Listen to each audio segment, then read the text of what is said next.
There are moments in history when a man's survival defies every logical explanation, when witnesses swear to what they saw, yet no one can understand how it happened.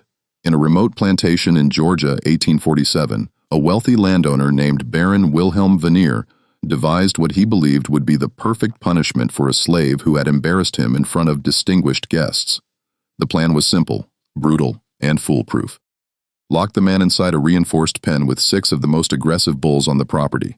Bulls that had gored 3 men to death in the past 2 years. Bulls that attacked anything that moved. The Baron gave explicit orders. The slave would remain there for 3 days without food or water. If he survived, he would earn his freedom, but no one expected him to last 3 hours. What happened next became the most disturbing mystery in the county's history, because when they opened that pen 72 hours later, the slave walked out unharmed, and behind him, all 6 bulls followed like obedient dogs. Not just followed, they refused to leave his side. They became docile, almost protective, and within 2 weeks, 14 more bulls from neighboring properties began appearing at the plantation gates, calm and submissive, seeking only one thing: to be near that man. 20 bulls, all following him, all transformed. The Baron never spoke of it again. 3 months later, he was found dead in his study, the door locked from the inside, his face frozen in an expression of absolute terror. And the slave, he vanished. The same night, taking nothing with him except, according to 7 witnesses, a procession of 20 bulls that walked silently behind him into the darkness of the Georgia woods. This is the story of what really happened in that pen, and why, to this day, no one has ever been able to explain it. Before we continue with the story of Tobias and the 20 bulls that followed him into legend, let me take a moment to ask you something. If you're enjoying this deep dive into one of history's most unsettling mysteries, please consider subscribing to the channel. We bring you stories like this every week, tales that blur the line between documented history and inexplicable phenomena. Hit that like button if you want to see more, and don't forget to turn on notifications so you never miss an episode. Now let's go back to Georgia, 1847, and discover what truly happened on Baron Vanir's plantation. Georgia in the 1840s was a place where power was measured in land and labor. The plantation system had reached its peak, and men like Baron Wilhelm Vanir represented the absolute authority of that world. Vanir wasn't born in America. He had arrived from the Netherlands in 1829 with a fortune made in the spice trade and a reputation for ruthless business practices that had made him wealthy, but despised in European circles. Rumors followed him across the Atlantic, whispers of exploited workers in Java, of ships that disappeared carrying valuable cargo, of business partners who had mysteriously died just before major deals were finalized. None of it was ever proven, but the pattern was clear enough that respectable Dutch society had quietly closed its doors to him. America, particularly the American South, offered Vanir something Europe no longer could. A place where questions about a man's past were considered impolite, where wealth spoke louder than reputation, and where the social structure allowed men of means to exercise almost unlimited power over those beneath them.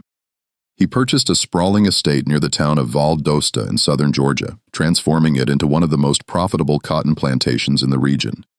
The property encompassed nearly 3,000 acres of prime agricultural land bordered by dense pine forests to the east and the W, with Lakuchi River to the west.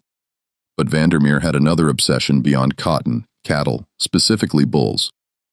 He had developed this fixation during his years in Spain, where he had witnessed bullfighting and become fascinated by the animal's raw power and aggression. He began importing European breeding stock, particularly aggressive bull breeds used in Spain and Portugal for fighting. He believed these animals represented strength and dominance, qualities he valued above all else. His collection of bulls became legendary in the county and feared.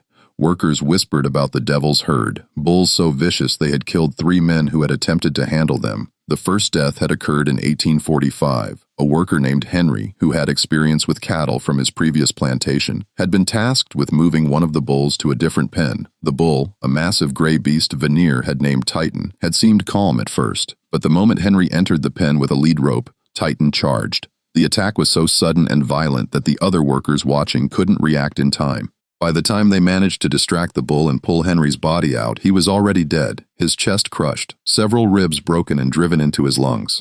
The second death came 6 months later. A young man named Peter, barely 20 years old, had been ordered to feed the bulls.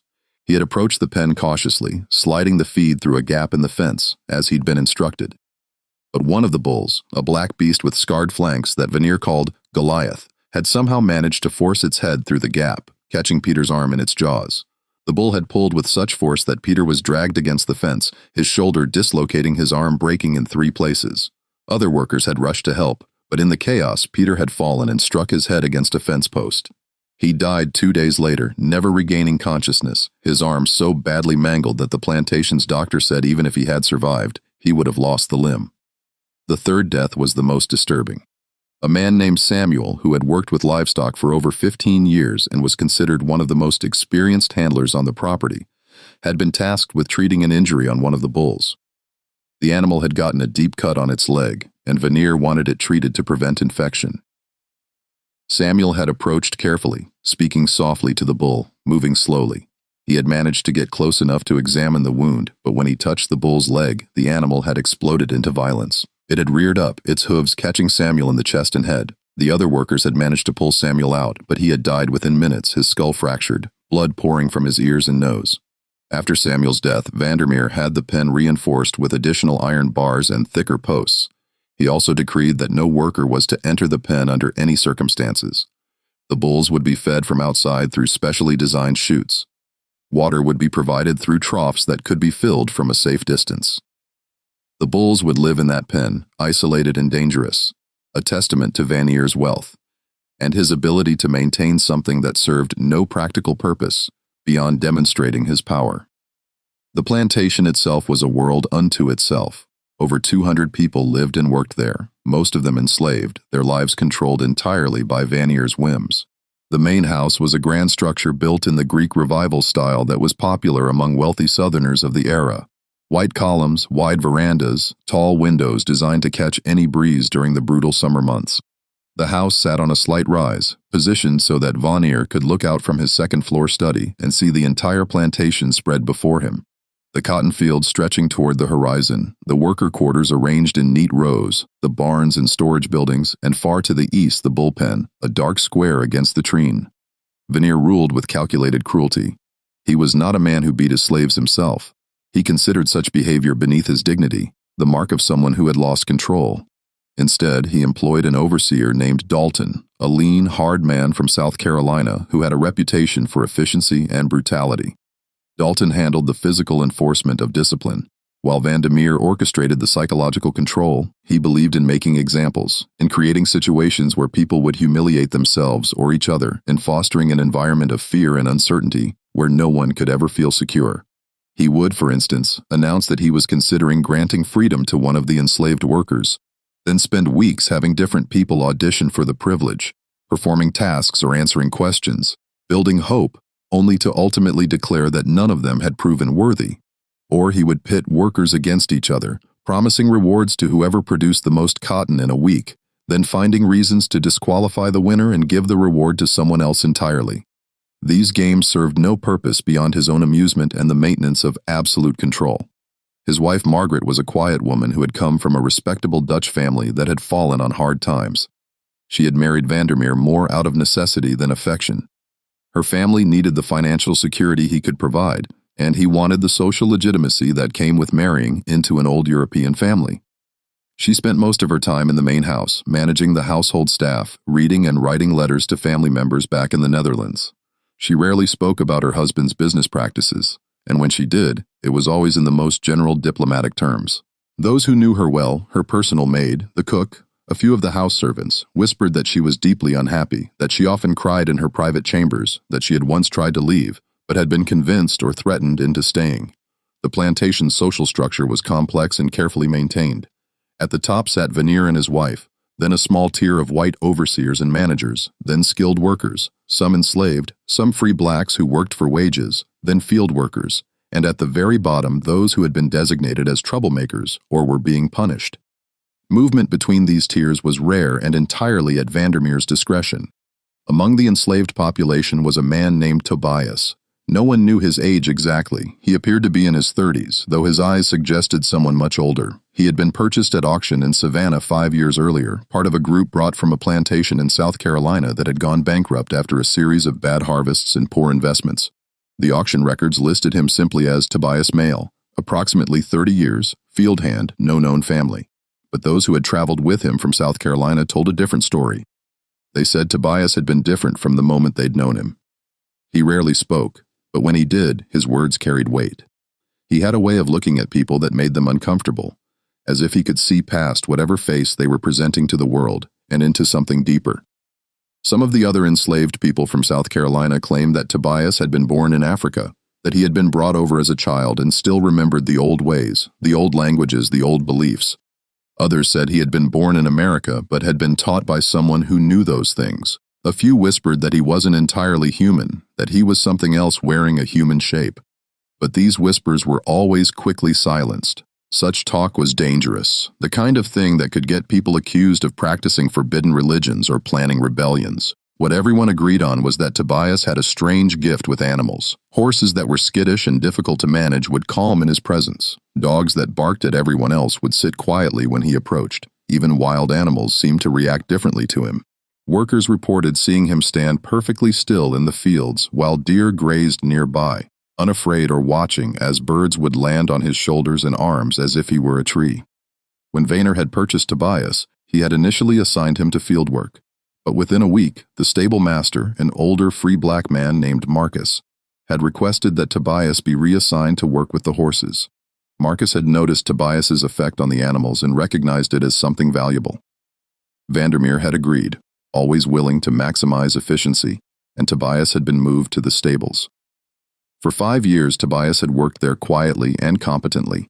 He cared for the horses, maintained the tack and equipment, and occasionally assisted with other livestock when needed. He lived in a small room attached to the stable separate from the main worker quarters. This isolation suited him.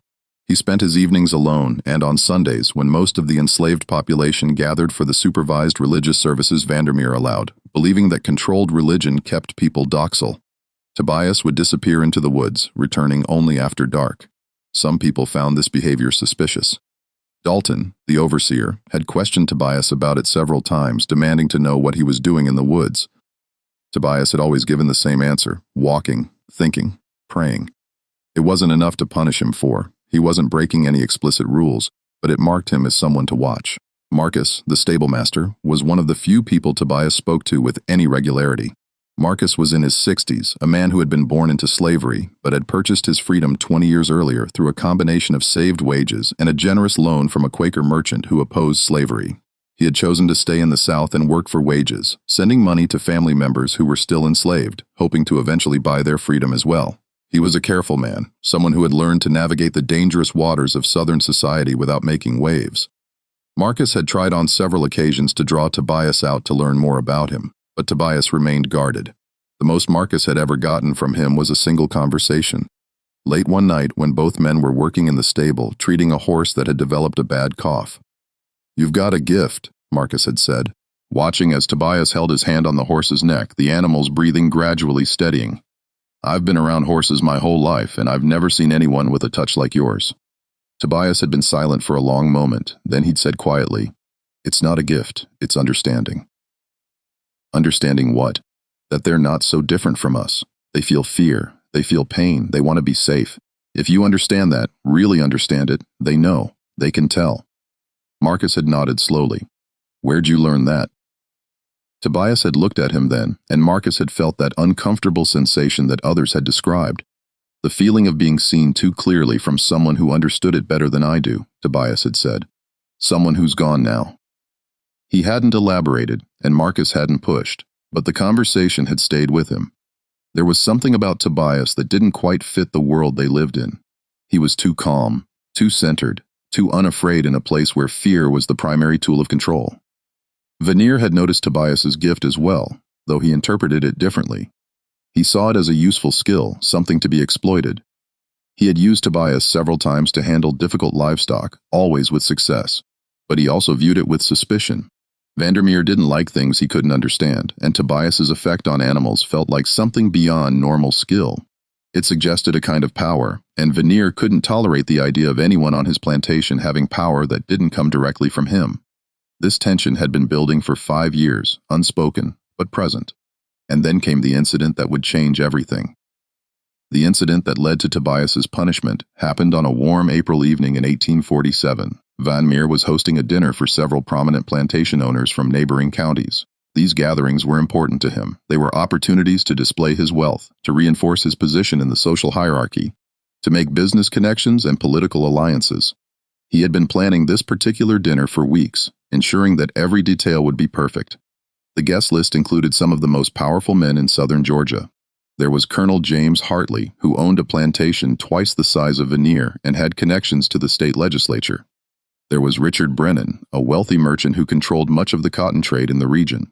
There was Thomas Fairfax, a lawyer who had successfully defended several plantation owners in legal disputes over property and labor. And there were their wives, elegant women in expensive dresses, who would spend the evening discussing fashion and gossip, while the men talked business. The dinner itself was elaborate. Vanir had ordered his cook, an enslaved woman named Ruth, who had trained in Charleston and was known for her skill with French cuisine, to prepare a feast. Roasted duck, venison, fresh fish from the river, vegetables from the plantation's gardens, imported wines, elaborate desserts. The dining room had been decorated with flowers and candles, the silver polished until it gleamed, the crystal glasses arranged precisely. The dinner went well. The food was praised, the wine flowed freely, and the conversation was lively. Vanir held court at the head of the table, telling stories about his travels in Europe and Asia, making jokes at the expense of northern abolitionists, discussing the latest political developments in Washington. He was in his element, performing for an audience that appreciated his wealth and power. After dinner, as was customary, the men retired to Vandermeer's study for brandy and cigars while the women remained in the parlor. It was during this time that Vanir made his mistake. He had been drinking heavily, feeling expansive and confident, and he decided to give his guests a tour of his prized bulls. "Gentlemen," he announced, standing and gesturing toward the window, "I have something to show you that I guarantee you've never seen before. The most magnificent and dangerous bulls in all of Georgia, perhaps in all of America." The men followed him outside, carrying their brandy glasses, laughing and talking. It was a pleasant evening, the air warm but not oppressive, a light breeze carrying the scent of jasmine from the gardens.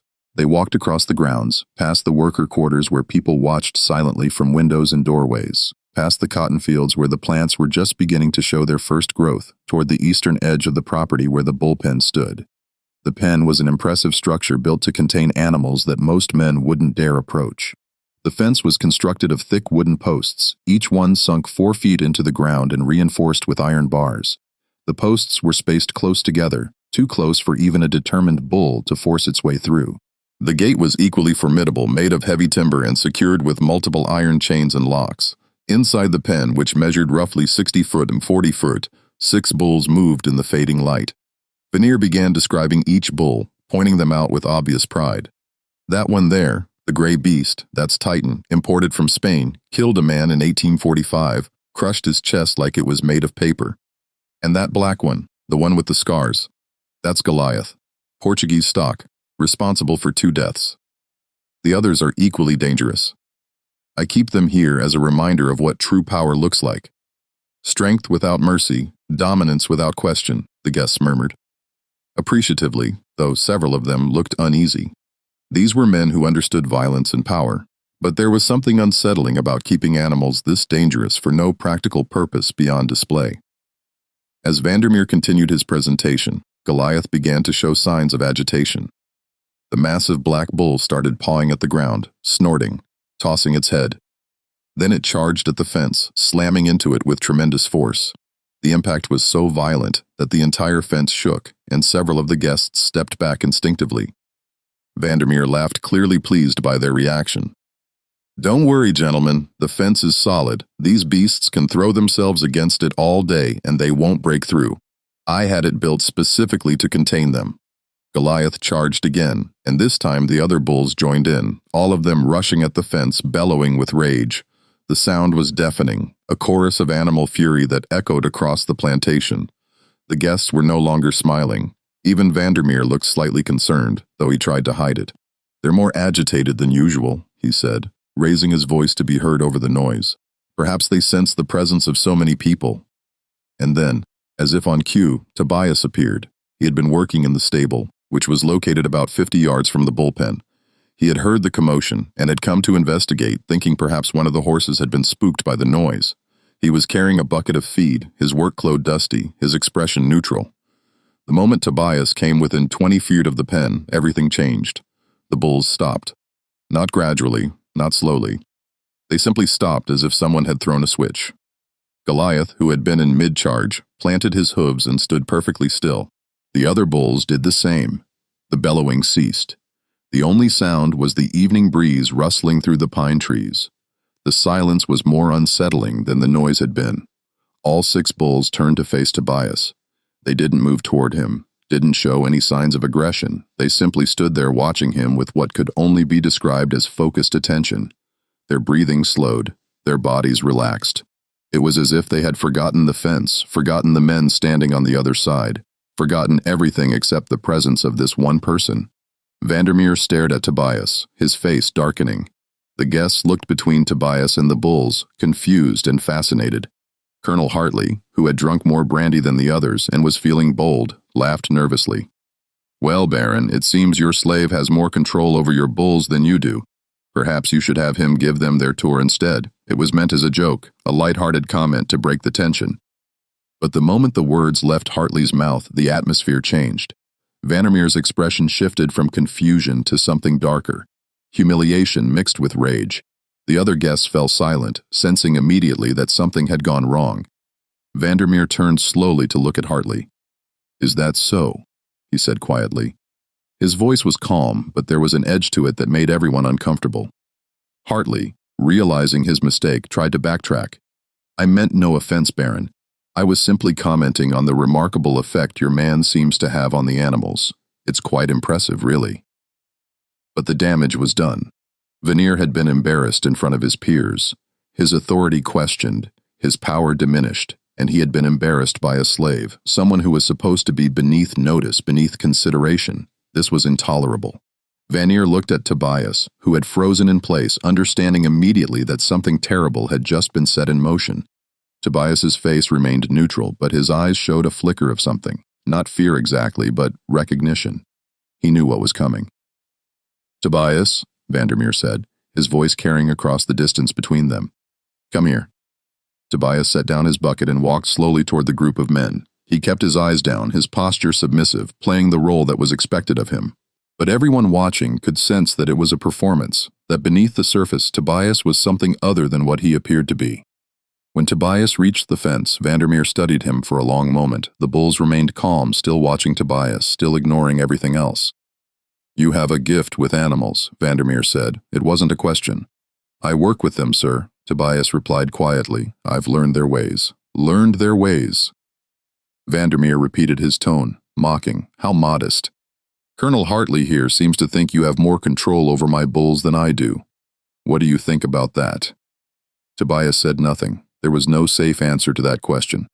Vandermeer smiled, but it didn't reach his eyes. "I think we should test that theory. I think we should see just how much control you really have." The guests shifted uncomfortably. They could sense where this was going, and none of them liked it. "Baron," Thomas Fairfax said carefully, "perhaps we should return to the house." "The evening is getting late and nonsense," Vandermeer interrupted. "The evening is just getting interesting. Gentlemen, I'm going to make a wager with my slave here. A generous wager, in fact." He turned back to Tobias. "Here's my offer. You will spend 3 days in that pen with those bulls. 3 full days. No food, no water, no shelter. If you survive, I will grant you your freedom and give you $50. That's more money than most free men see in a year. You'll be able to go wherever you want, do whatever you want. You'll be a free man." The guests were silent, shocked by the proposal. $50 was indeed a significant sum, and the promise of freedom was something that any enslaved person would desperately want, but the cost was almost certainly death. Everyone there had heard the stories about Vandermeer's bulls. 3 men had already died. The idea that anyone could survive 3 days locked in with those animals was absurd. "And if I refuse?" Tobias asked quietly. Vandermeer's smile widened. "Then I'll assume you were lying about your gift, that you're nothing special, just another slave who got lucky a few times. And I'll have you sold to a plantation in Alabama. I hear they work their people very hard there, much harder than I do. You probably wouldn't last a year. It was a trap and everyone knew it. If Tobias refused, he would be punished. If he accepted, he would almost certainly die." But there was a third option, one that Vanir hadn't considered. Tobias might actually survive. And if he did, Vanir would be forced to honor his word in front of witnesses or risk losing face among his peers. Tobias looked at the bulls, still standing calmly in the pen, still watching him. Then he looked back at Vandermeer. "I accept," he said. Vandermeer's smile faltered for just a moment, as if he hadn't expected Tobias to agree so readily, but he recovered quickly. "Excellent. We'll begin tomorrow at dawn. I want everyone on the plantation to witness this. It will be educational." The guests were quiet as they walked back to the main house. The evening's entertainment had taken a dark turn, and none of them were comfortable with what they had just witnessed, but none of them spoke up to stop it either. This was Vandermeer's property, his slave, his decision. To interfere would be to question his authority, and that was something none of them were willing to do. That night, word spread quickly through the plantation about what was going to happen. Workers gathered in small groups, whispering, speculating. Some thought Tobias was brave, others thought he was foolish. A few thought he might actually survive, though they couldn't explain why they believed that. Marcus, the stable master, sought out Tobias in his room attached to the stable. "You don't have to do this," Marcus said. "We could find a way to get you out of here. There are people who help runaways. I know some names, some places." "No," Tobias said calmly. "Running would only make things worse for me and for everyone else here. Vandermeer would take his anger out on all of you." "But those bulls, I know," Tobias said. "I've known since the moment I arrived here that something like this would happen eventually. Men like Vandermeer, they can't tolerate what they don't understand, and they especially can't tolerate it when it makes them look weak." Marcus sat down heavily on a wooden crate. "So you're just going to walk into that pen and die?" Tobias looked at him, and Marcus saw something in his eyes that he couldn't quite identify. Not fear, not resignation, but something else. Something that looked almost like certainty. "I'm going to walk into that pen," Tobias said quietly. "What happens after that? We'll see." The next morning arrived with a gray dawn, clouds obscuring the sun, the air heavy with the promise of rain. Vanir had ordered the entire plantation to gather near the bullpen. This was to be a public event, a demonstration of his power, and a warning to anyone who might think about challenging his authority. Over 200 people assembled in a loose semicircle around the pen. The enslaved workers stood in groups, their faces carefully neutral, knowing that any visible emotion could be interpreted as sympathy for Tobias and result in punishment. The overseers and managers stood closer to the pen, armed with rifles and whips, ready to intervene if the bulls somehow managed to break through the fence. Vanir's house servant stood near the main house, watching from a distance. Even Margaret had come out standing on the veer with her personal maid, her face pale. Vandermeer himself stood directly in front of the pen's gate, dressed in his finest clothes as if this were a formal occasion. Beside him stood Dalton, holding the keys to the gate's locks. Several of the guests from the previous night had stayed over, and they stood nearby, looking uncomfortable but unwilling to leave. To depart now would be to insult Vandermeer, and none of them could afford that. Tobias was brought forward by two overseers. He was wearing the same simple works clothes he'd had on the night before. Canvas pants, a rough cotton shirt, worn boots. His hands were unbound. He looked at the pen, at the bulls moving restlessly inside, then at Vandermeer. 3 days, Vandermeer announced loudly, his voice carrying across the assembled crowd. 72 hours. If you survive, you walk free with $50 in your pocket. If you die, he shrugged. Well, you should have been more careful around my bulls. A few of the overseers laughed, but the sound was forced, uncomfortable. Most of the crowd remained silent. Vandermeer nodded to Dalton, who stepped forward and began unlocking the gate. The chains rattled as they were removed, the sound loud in the morning quiet. The gate swung open with a creak of hinges. "In you go," Vanir said. Tobias walked forward without hesitation. He stepped through the gate and into the pen, his movements calm and deliberate. The moment he was inside, Dalton swung the gate shut and locked it, the chains rattling back into place. For the first few minutes, nothing happened. The bulls, which had been moving around the pen, stopped and turned to look at Tobias. He stood near the center of the enclosure, not moving, barely breathing. His eyes were closed, his hands hanging loosely at his sides. He looked like a man in prayer or in meditation, completely still. The crowd watched in tense silence. Some people were holding their breath. Others were whispering prayers. A few of the children who had been brought to witness this were crying, being shushed by their parents. Then Goliath, the massive black bull that had killed 2 men, began to move. It lowered its head, pouring at the ground, its muscles tensing. Everyone watching recognized the signs. The bull was preparing to charge.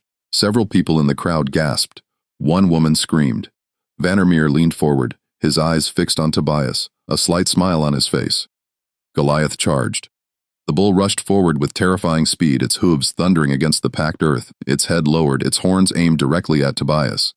It covered the distance in seconds, and for a moment it seemed certain that Tobias would be gored, trampled, killed instantly. But then, just as Goliath was about to make contact, Tobias opened his eyes. He raised one hand, palm out, and made a sound. Not quite a word, not quite a song, something in between. It was low and resonant, seeming to come from deep in his chest, and it carried across the pen with strange clarity. Goliath stopped. The bull's momentum should have carried it forward. It should have been physically impossible for an animal that size, moving that fast, to stop so suddenly. But Goliath planted its hooves and stood perfectly still, 3 feet away from Tobias, breathing heavily, staring at him with dark, liquid eyes. The crowd erupted in shocked murmurs as Vanir's smile disappeared. He took a step closer to the fence, his hands gripping the iron bars. The other 5 bulls approached slowly, forming a loose circle around Tobias and Goliath. They didn't charge. They didn't threaten. They simply moved closer, their heads lowered, their eyes fixed on Tobias. Tobias stood there for a long moment, his hands still raised, that strange sound still emanating from him. Then slowly he lowered his hand and took a single step toward Goliath. The bull didn't move. Tobias took another step, and another, until he was standing directly in front of the massive animal. He reached out and placed his hand on Goliath's forehead right between the bull's eyes. The effect was immediate and profound. Goliath's entire body seemed to relax. The tension drained from its muscles, its breathing slowed and deepened. The bull closed its eyes, leaning slightly into Tobias's touch like a dog being petted by its owner. The other bulls moved closer, surrounding Tobias in a tight circle. But there was no aggression in their movements. They were calm, almost gentle, their massive bodies moving with careful precision to avoid bumping into each other or into Tobias. Vanir stared at the scene, his face pale, his jaw clenched. This wasn't what he had expected. This wasn't what was supposed to happen. The bulls were supposed to kill Tobias within hours, if not minutes. Instead, they were acting like pets, like domesticated animals that had known Tobias their entire lives. Give it time, Vanir muttered more to himself than to anyone else. They'll turn on him when he sleeps, when he shows weakness. They'll kill him then. But as the hours passed, it became clear that wasn't going to happen. Tobias remained in the center of the pen, sometimes standing, sometimes sitting cross-legged on the ground, sometimes walking slowly in small circles. The bulls stayed near him, maintaining a respectful distance of a few feet, but never leaving. They didn't show any signs of aggression. They didn't charge the fence. They didn't fight with each other. They simply existed in that space with Tobias, calm and focused. By midday, most of the crowd had dispersed, returning to their work. Vanir had ordered that someone must watch the pen at all times, and workers took turns standing guard, reporting back on what they observed, but there was little to report. Tobias and the bulls remained in their strange tableau hour after hour as the sun moved across the sky. Vanir visited the pen 3 times that first day, standing at the fence, staring at Tobias with an expression that grew darker each time. He didn't speak. He just watched, his hands gripping the iron bars until his knuckles turned white. That night, as darkness fell, lanterns were lit around the pen so the guards could continue their watch. Tobias finally sat down, settling himself in the center of the pen with his back straight and his legs crossed. The bulls, one by one, lay down around him in a circle, their massive bodies forming a protective barrier between Tobias and the fence. They arranged themselves with their heads facing outward like guards on watch. The workers who witnessed this reported it to Vanir, who came out to see for himself. He stood at the fence for over an hour, watching as Tobias sat motionless in the center of that circle of bulls, his eyes closed, his breathing slow and steady. The bulls didn't sleep, or if they did, it was in shifts because there were always at least 2 or 3 of them with their eyes open, watching the darkness beyond the fence. Vanir finally turned and walked back to the main house without saying a word. But those who saw his face said he looked like a man who had seen something that shattered his understanding of the world. The second day began with rain. Not a heavy downpour, but a steady drizzle that turned the ground inside the pen to mud and made everything gray and miserable. The workers who came to watch expected to see Tobias suffering, cold, wet, exhausted from a night without sleep. But when they arrived at the pen, they found something else entirely. Tobias was standing in the center of the pen, his face turned up toward the sky, his arms spread slightly as if welcoming the rain. The bulls stood around him in their protective circle, their bodies blocking most of the wind, creating a kind of shelter. And Tobias looked peaceful, not suffering, not struggling, but peaceful, as if the rain and the cold and the lack of food and water were irrelevant to him. One of the workers, a young woman named Sarah who worked in the main house, later told others that watching Tobias in that moment had made her cry, though she couldn't explain why. He looked free, she said, even locked in that pen, even surrounded by those bulls, he looked more free than any of us have ever been. As the morning progressed, something strange began to happen. The bulls started moving in patterns, not random movements, but deliberate coordinated patterns. They would walk in a slow circle around Tobias, all moving in the same direction, their steps synchronized. Then they would stop, stand still for several minutes, and begin again. It looked almost like a dance or a ritual. The workers watching were disturbed by this. It was too organized, too purposeful. Bulls weren't supposed to behave this way. They were supposed to be aggressive, unpredictable, dangerous. But these bulls were moving with the precision of trained performers, and the only explanation anyone could offer was that Tobias was somehow directing them, but he wasn't giving any visible signals. He wasn't speaking or gesturing. He was just standing there, and the bulls were responding to something no one else could see or hear. Vanir came to the pen around noon, accompanied by Dalton and 2 other overseers. He looked like he hadn't slept. His clothes were rumpled, his hair uncombed, his eyes bloodshot. He stood at the fence, staring at Tobias and the bulls, his expression a mixture of rage and something else, fear perhaps or confusion. "How is this possible?" he muttered. "How is he doing this?" Dalton, standing beside him, shook his head. "I don't know, sir. I've never seen anything like it. Those bulls, they're not acting natural. It's like they're under some kind of spell." Vandermeer turned sharply to look at him. "Spell? Are you suggesting witchcraft?" Dalton looked uncomfortable. "I'm not suggesting anything, sir. I'm just saying it's not natural. Bulls don't behave this way, not without training." And even then, Vanir turned back to the pen. "There has to be an explanation, a rational explanation. He's using some technique, some method of controlling them. Maybe sounds we can't hear or movements we're not noticing. There has to be something." But as the day wore on, no one could identify what that something might be. Tobias continued his strange vigil, and the bulls continued their strange behavior, and everyone who watched felt increasingly unsettled. That afternoon, something even more disturbing occurred. One of the bulls, the brown one with scarred flanks that Vandermeer had named Brutus, approached Tobias and lowered its head until its forehead was touching Tobias's chest. Tobias placed both hands on the bull's head and stood that way for nearly an hour, completely motionless. The workers watching reported that during this time, Tobias and the bull seemed to be breathing in perfect synchronization. Inhale together, exhale together, over and over, their chest rising and falling in identical rhythm. And more than that, the other bulls had stopped moving entirely. They stood frozen in place like statues, their eyes fixed on Tobias and Brutus, as if witnessing something sacred. When the hour was up, Tobias removed his hands from the bull's head. Brutus stepped back, shook its head once, and then returned to the circle. The other bulls resumed their slow patterned movements, and Tobias sat down in the mud, cross-legged, his eyes closed, rain still falling on his upturned face. By the evening of the second day, word of what was happening had spread beyond the plantation. People from neighboring properties began arriving, asking permission to witness the spectacle. Vandermeer, who would normally have welcomed the attention, instead ordered the gates closed and guards posted to keep people out. He didn't want witnesses. He didn't want this story spreading any further than it already had. But stories have a way of spreading regardless of what anyone wants. Workers from Vandermeer's plantation had family and friends on other plantations, and they talked. Merchants and traders who passed through heard the rumors and carried them to the next town. Within days, the story of the slave who had survived 2 days locked in a pen with 6 killer bulls was being told in taverns and churches and general stores throughout southern Georgia. Some versions of the story painted Tobias as a saint, blessed by God with the power to tame wild beasts. Other versions portrayed him as something darker, a practitioner of African magic, someone who had made deals with spirits or demons. A few people claimed he was a prophet sent to deliver a message about the evils of slavery. Others insisted he was simply a skilled animal handler who had gotten lucky. But everyone agreed on the core facts. Tobias was alive, the bulls were calm, and something inexplicable was happening in that pen.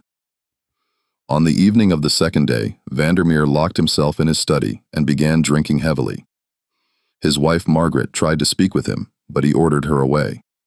The house servants reported hearing him talking to himself, his voice rising and falling, sometimes angry, sometimes pleading, as if he were having an argument with someone who wasn't there. Around midnight, one of the house servants, a young man named Daniel, who was tasked with keeping the fires lit throughout the house, passed by Vanir's study and heard him shouting. Daniel paused, listening, and later reported what he had heard to others. He was saying, "It's not possible. It's not possible." Over and over, Daniel said, and then he said something about the bulls being his, about how he owned them, how he controlled them, and then he said, "He's taking them from me. He's taking everything from me." And he sounded scared. I've never heard the Baron sound scared before. The third day dawned clear and bright, the rain having passed during the night. The ground inside the pen was still muddy, and Tobias was covered in it, his clothes, his skin, his hair, but he didn't look weakened. If anything, he looked stronger. His eyes were clear and focused. His movements, when he stood and stretched, were fluid and controlled. He looked like a man who had just woken from a restful sleep, not someone who had spent 2 days without food or water, exposed to the elements, surrounded by dangerous animals. The bulls, too, seemed energized. They moved with purpose, their earlier lethargy replaced by a kind of vibrant alertness. They continued their patterned movements, their synchronized walking, but now there was something almost joyful about it, as if they were celebrating something. Vanir arrived at the pen just after dawn, accompanied by nearly a dozen overseers and armed workers. He looked terrible, his face gaunt, his eyes hollow, his hands shaking slightly. He had clearly not slept. He stood at the fence staring at Tobias, and for a long moment neither man spoke. Then Vandermeer said, his voice, "How are you doing this?" Tobias looked at him calmly. "I'm not doing anything. I'm just here." "That's not an answer," Vandermeer snapped. "Those bulls should have killed you. They've killed 3 men. They're dangerous, unpredictable, violent. But they're treating you like they trust me," Tobias suggested quietly. Vandermeer's face twisted with rage. "You're using some trick, some technique. Tell me what it is." Tobias was silent for a moment. Then he said, "There's no trick. I just understand them and they understand me. That's impossible." "Is it?" Tobias asked. "Or is it just something you've never bothered to learn?" The comment hit Vermeer like a physical blow. His face went pale, then flushed red with anger. "You dare speak to me that way? You're a slave. You're property. You're nothing." Tobias met his gaze steadily. "If I'm nothing, then why are you so afraid of what's happening here?" Vandermeer opened his mouth to respond, but no words came out. He stood there trembling with rage and something else, that fear that had been growing in him since this whole ordeal began. Finally, he turned and walked away without another word, leaving the overseers standing awkwardly by the fence. As the morning progressed, something unprecedented began to happen. Workers on the eastern edge of the plantation near the boundary with the neighboring property reported hearing strange sounds, the bellowing of bulls, but not aggressive or distressed. It sounded almost like calling, like the bulls were communicating with each other across distances. By midday, the reports had become more specific. Bulls from the neighboring plantation, owned by a man named Hutchinson, had broken through their fence and were moving toward Vandermeer's property. Not running, not stampeding, walking with purpose, as if drawn by something they couldn't resist. Hutchinson himself arrived at Vandermeer's gates around 2 o'clock in the afternoon, furious and confused. "Your man has done something to my bulls," he shouted at the guards. "They broke through a reinforced fence and they're heading this way. I want to know what the hell is going on." Word was sent to Vandermeer, who came to the gates looking even worse than he had that morning. When Hutchinson explained what had happened, Vandermeer's face went white. "How many bulls?" he asked. 5, Hutchinson said. 5 of my best breeding stock. They just left, walked right through the fence like it wasn't there, and they're heading toward your property, toward that pen where you've got your slave locked up. What did he do to them?"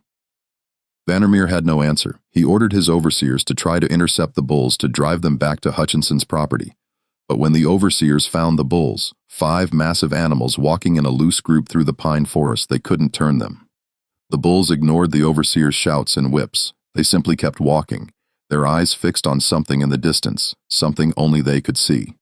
By late afternoon, the 5 bulls had reached Vandermeer's plantation and were standing at the gates, calm and patient, waiting. Workers tried to approach them to lead them away, but the bulls wouldn't move. They just stood there, their attention focused on the distant bullpen where Tobias remained. And they weren't alone. Throughout the afternoon and evening, more bulls arrived, 3 from a plantation to the south owned by a man named Crawford, 4 from a property to the west belonging to a widow named Mrs. Pembroke, 2 from a small farm to the north. They came from different directions, different properties, but they all ended up in the same place, standing outside Vandermeer's gates, waiting. By nightfall, 14 bulls from neighboring properties had gathered. They stood in a loose group, not fighting with each other, not showing any aggression, just waiting, and every single one of them was facing the same direction toward the pen where Tobias sat, surrounded by Vandermeer's original 6 bulls. The plantation owners, whose bulls had disappeared, were furious. They came to Vandermeer's property demanding explanations, demanding compensation, demanding that he do something to return their animals. But Vandermeer had no explanations to offer. He stood on his veranda, staring at the gathered bulls, his face a mask of confusion and fear. "I don't know," he kept saying. "I don't know how this is happening." The other plantation owners didn't believe him. They accused him of using some kind of bait, some technique to lure their bulls away. Arguments broke out. Threats were made. The social structure that had seemed so solid just days before was fracturing. And at the center of it all was one man sitting in a pen with 6 bulls doing nothing but existing. That night, Vanir didn't sleep at all. He paced his study, drinking brandy, staring out the window toward the distant pen. The house servants reported hearing him talking to himself again, his voice rising and falling, sometimes angry, sometimes desperate. Around midnight, Margaret finally forced her way into the study, ignoring his orders to leave him alone. "Wilhelm," she said, her voice firm, "you need to stop this. Let the man go. Honor your word. Give him his freedom and let this end." Vanir turned to look at her and she stepped back, frightened by the expression on his face. "Let him go," he said, his voice barely above a whisper. "Let him go. Don't you understand what's happening? He's taking them. He's taking my bulls. He's taking bulls from other men's properties. He's doing something that shouldn't be possible. And if I let him go, if I admit that he's won, then everyone will know. Everyone will know that a slave defeated me, that I was powerless against him." "This isn't about power anymore," Margaretti said. "This is about survival, your survival. Can't you see what this is doing to you?" But Vanir wasn't listening. He turned back to the window, staring out at the darkness, and Margaret left him there, alone with his obsession. The 3rd day ended at dawn on the 4th day, exactly 72 hours after Tobias had been locked in the pen. Vandermeer had given orders that the gate would be opened at first light, and a crowd had gathered to witness it. The enslaved workers, the overseers, several of the neighboring plantation owners whose bulls had disappeared, and even a few townspeople who had heard the stories and traveled out to see the conclusion. Vanir stood at the front of the crowd, flanked by Dalton and 4 armed overseers. He had ordered them to be ready for anything. If the bulls charged when the gate opened, they were to shoot. If Tobias tried to escape, they were to stop him. Vanir's face was pale and drawn, his eyes redimmed from lack of sleep, his hands trembling slightly. As the sun rose, painting the sky in shades of pink and gold, Dalton stepped forward and began unlocking the gate. The chains rattled as they were removed, the sound loud in the morning quiet. The crowd held its breath. The gate swung open. For a moment, nothing happened. Then Tobias stood slowly, brushing mud from his clothes. The 6 bulls rose with him, moving in perfect synchronization, their massive bodies unfolding with surprising grace. Tobias looked at the open gate, then at the bulls, then at the crowd of people watching him. He walked toward the gate, his movements calm and deliberate. The bulls followed, not aggressively, not frantically. They simply walked behind him, their heads lowered, their eyes focused on his back. They moved through the gate in single file, Goliath first, then the others, and they arranged themselves in a loose semicircle behind Tobias. The crowd stepped back instinctively, creating a wide path. No one spoke. No one moved. They just watched as Tobias walked out of the pen and into the morning light. 6 massive bulls following him like obedient dogs. Tobias stopped a few feet from Vanir. The 2 men looked at each other, and for a long moment neither spoke. Tobias's expression was unreadable, not angry, not triumphant, not afraid, just knowing, as if he understood something Vandermeer never would, something fundamental about the nature of power and control, and what it meant to truly connect with another living being. Vandermeer broke eye contact first, turning his head away sharply. "Get him off my property," he muttered to Dalton. Now, but before anyone could move, a sound rose from the direction of the gates, a deep, resonant bellowing. The 14 bulls that had gathered from neighboring properties were calling out, their voices echoing across the plantation, and then they began to move. They walked through the open gates, past the confused guards, past the gathered crowd, heading straight toward Tobias. When they reached him, they stopped, forming a larger circle around him and the original 6 bulls, 20 bulls in total, all standing calmly, all focused on one man. The crowd erupted in shocked murmurs and gasps. The neighboring plantation owners who had come to reclaim their bulls stared in disbelief. This was impossible. Bulls didn't behave this way. They didn't form groups like this, didn't follow a person like this, didn't show this kind of coordinated behavior. Vandermeer took a step back, his face white. "Stop him," he said weakly. "Don't let him leave with those animals. They're not his. They belong to me, to Hutchinson, to Crawford, to they belong to themselves," Tobias said quietly, speaking for the first time since leaving the pen. His voice was calm but carried clearly across the crowd. "They always have. You just never understood that." Vandermeer's face twisted with rage. "You're a slave. You own nothing. You are nothing. Those bulls are property just like you." Tobias looked at him with something that might have been pity. "I was property," he said. "You promised me my freedom if I survived 3 days. I survived.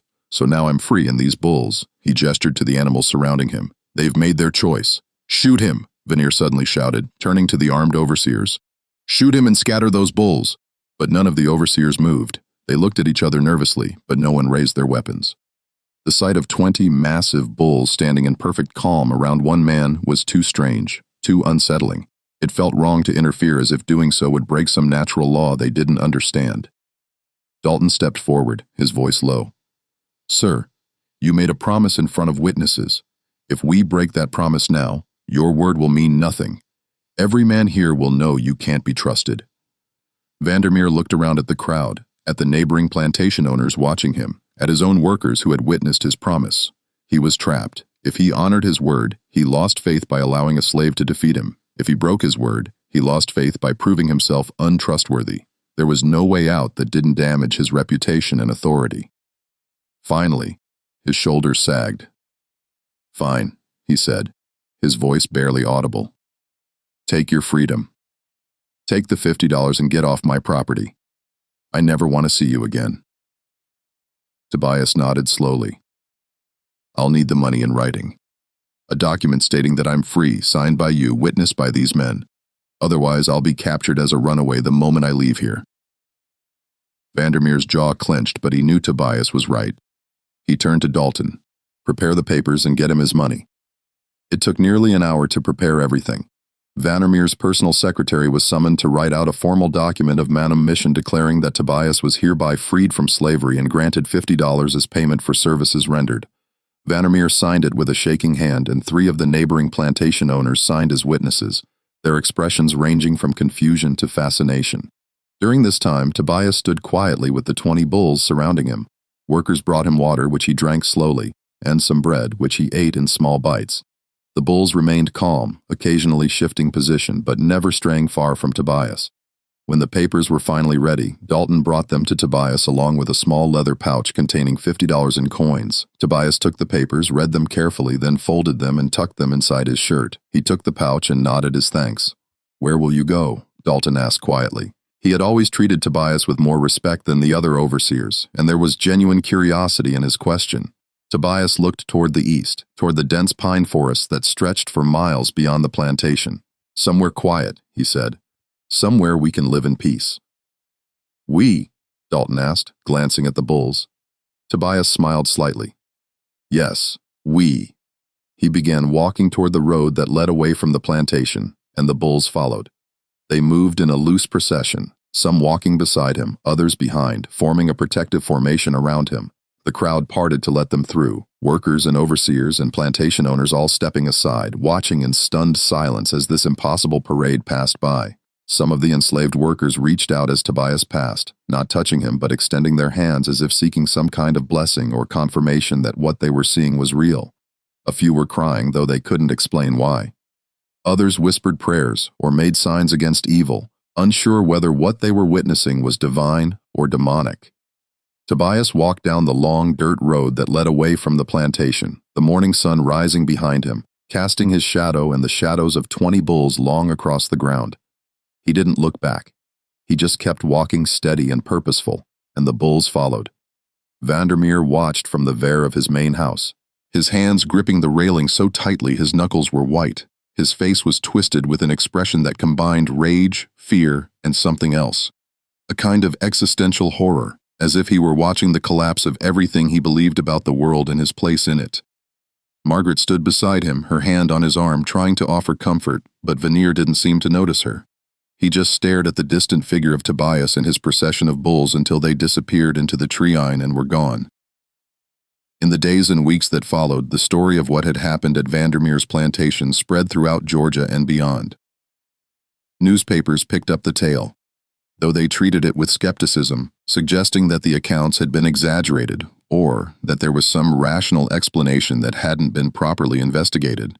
Religious leaders debated whether Tobias had been blessed by God or cursed by the devil. Scientists and naturalists wrote letters to journals proposing theories about animal behavior and human-animal communication. But for those who had been there, who had witnessed it firsthand, no amount of skepticism or theorizing could change what they had seen. Tobias had survived 3 days with 6 killer bulls. 20 bulls had followed him when he left. These were facts documented by dozens of witnesses, and no one could explain them away. The neighboring plantation owners whose bulls had disappeared were furious with Vandermeer. They demanded compensation for their lost animals, claiming that he had somehow lured them away or that his slave had used some technique to steal them. Vanir refused to pay, insisting that he had nothing to do with it, that the bulls had left of their own accord. The disputes escalated into lawsuits that would drag on for years, draining Vandermeer's finances and destroying his relationships with his peers. The social consequences were even worse. Vandermeer's reputation was shattered.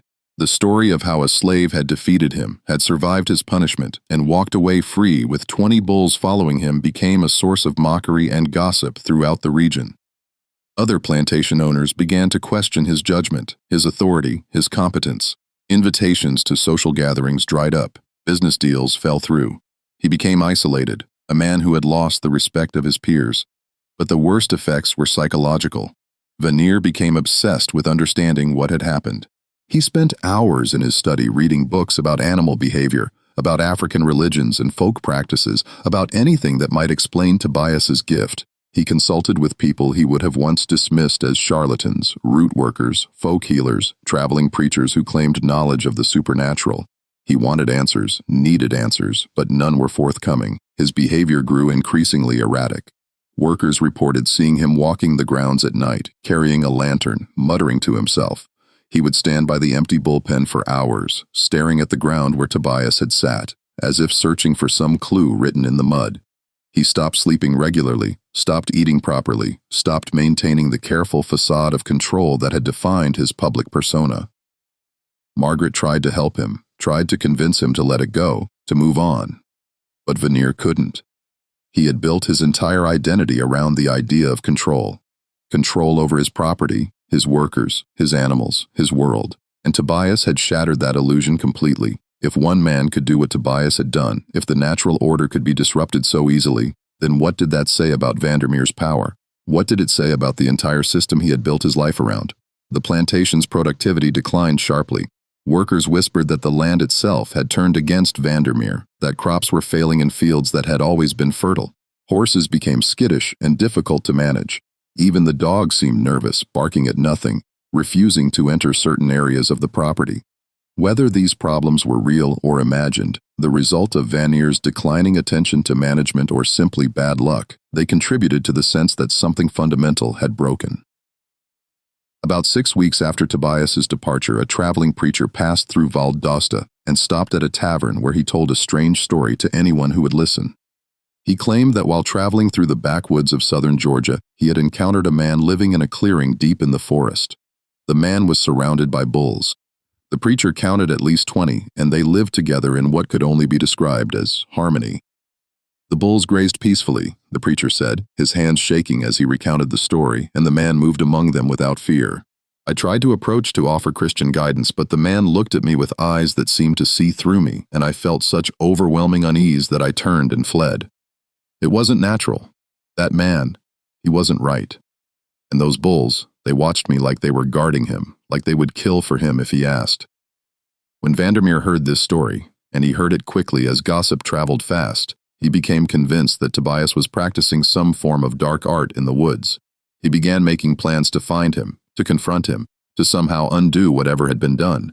He talked about organizing a search party, about offering rewards for information, about forcing Tobias to explain his methods, but these plans never materialized.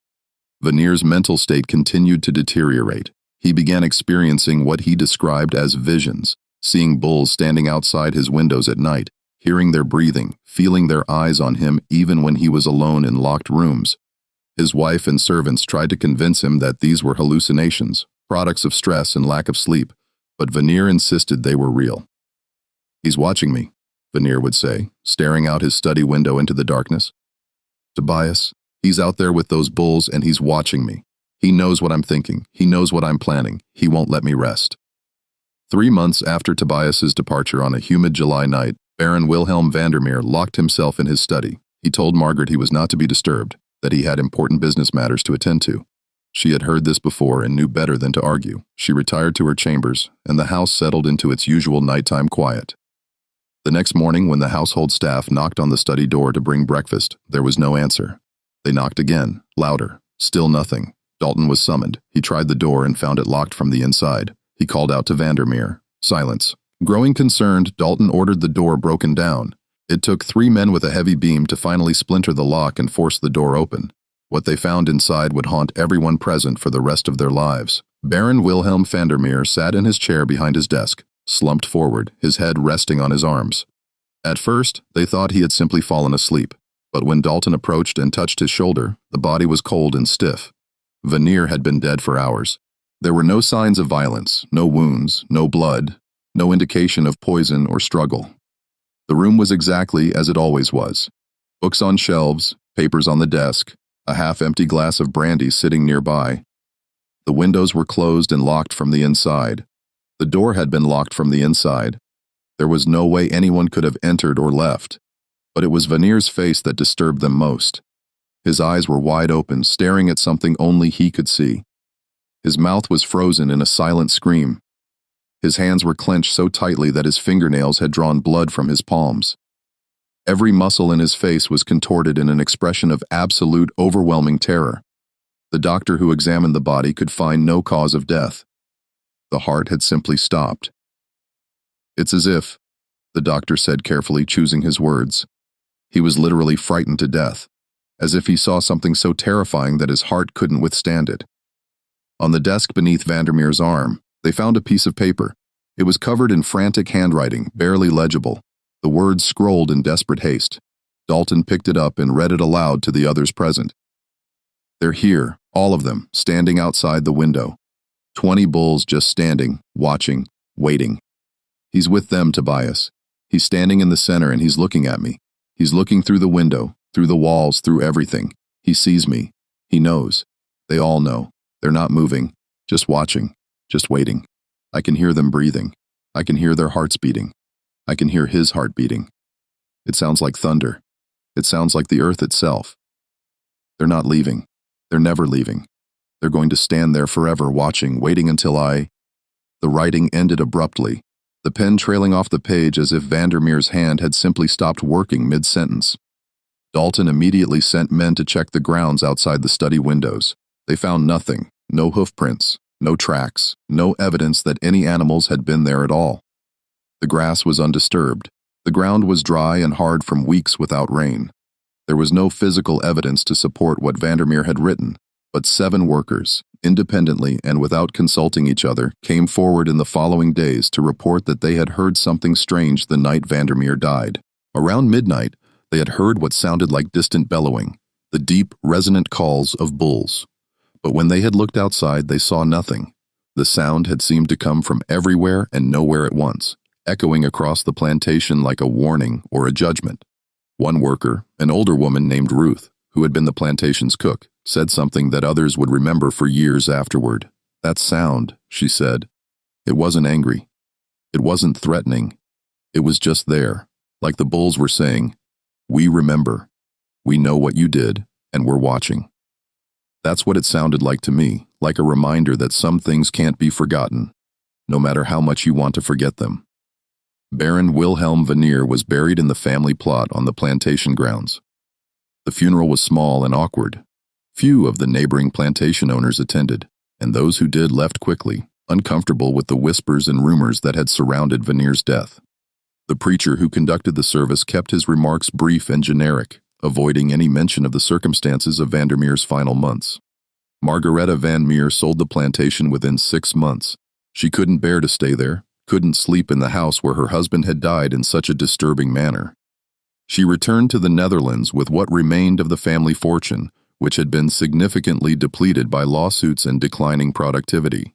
She never remarried, and she never spoke publicly about her husband's death. When family members asked, she would simply say he lost himself. He became obsessed with something he couldn't understand, and it destroyed him. The plantation changed hands 3 times over the next decade. Each new owner reported strange difficulties: crop failures, livestock dying mysteriously, workers refusing to stay after dark, an overall sense of unease that pervaded the property. The main house, once so grand and imposing, fell into disrepair. The fields grew wild. The worker quarters were abandoned. Eventually, the property was sold for a fraction of its original value to a timber company, which clear-cut the forests and left the land barren. By the 1870s, all that remained of Vandermeer's plantation were a few crumbling foundations and the family plot where the Baron was buried. Even that eventually disappeared, overgrown by vegetation, the headstones toppled and broken, the names worn away by weather and time. As for Tobias, he was never seen again, not by anyone who could be considered a reliable witness. But stories persisted, passed down through generations. Each version slightly different, but all containing certain consistent elements. Travelers passing through the deep woods of southern Georgia occasionally reported encountering a man living among bulls in remote clearings. The descriptions varied. Some said he was young, others said he was old, some said he was black, others said his skin had taken on a strange weathered quality that made his race difficult to determine. But certain details remained consistent. The man was always calm, always silent, and the bulls that surrounded him were always peaceful, almost reverent in his presence. Some said he had built a life in the wilderness, free from the world of plantations and bondage, living in harmony with creatures that others feared. Others claimed he was a ghost, a spirit that had never truly left the mortal world, doomed to wander with his strange companions for eternity.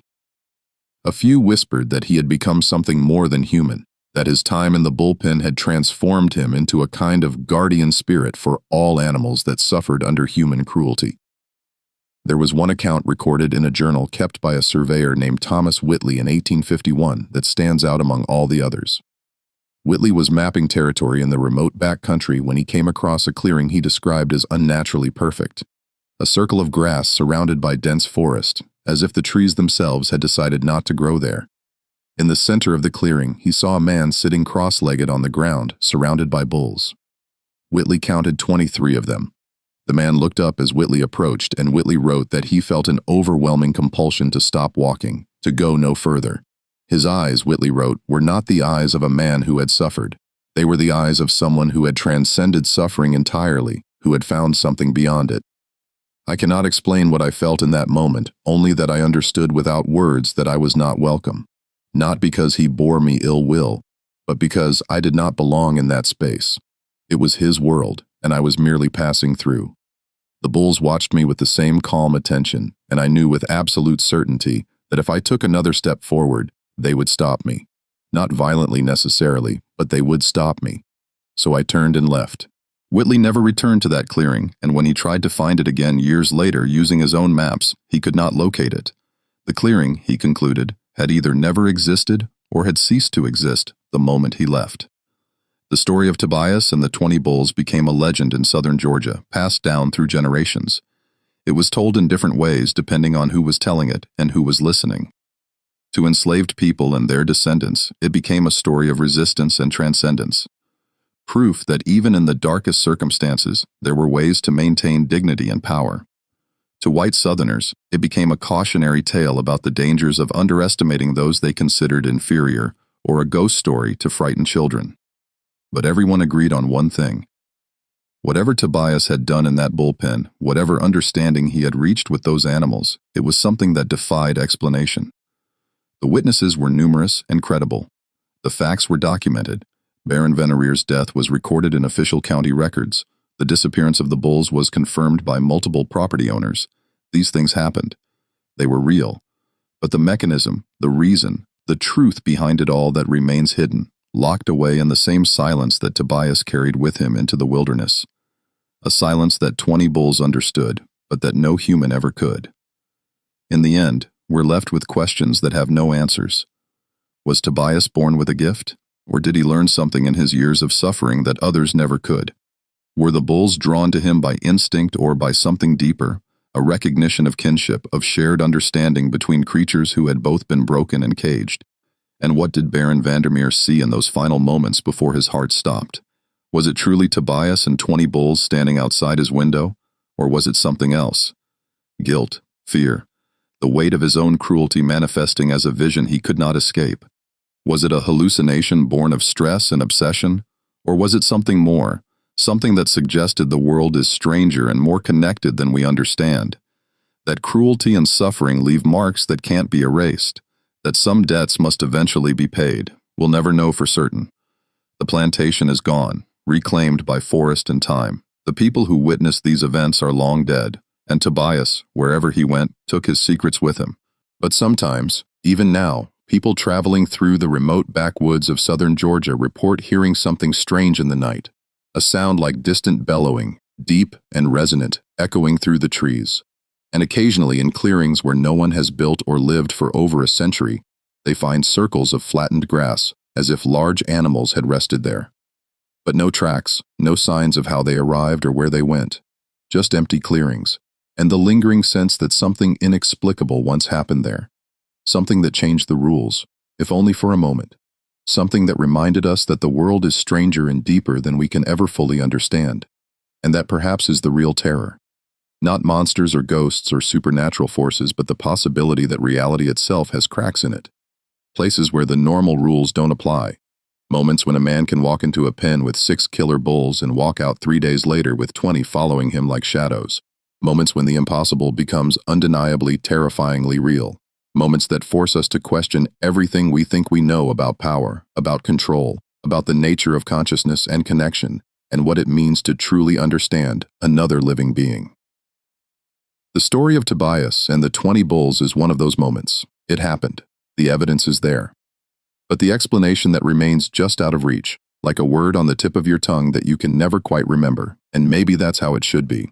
Maybe some mysteries aren't meant to be solved. Maybe they're meant to exist as reminders that for all our certainty, for all our science and logic and rational explanations, there are still things in this world that we don't understand.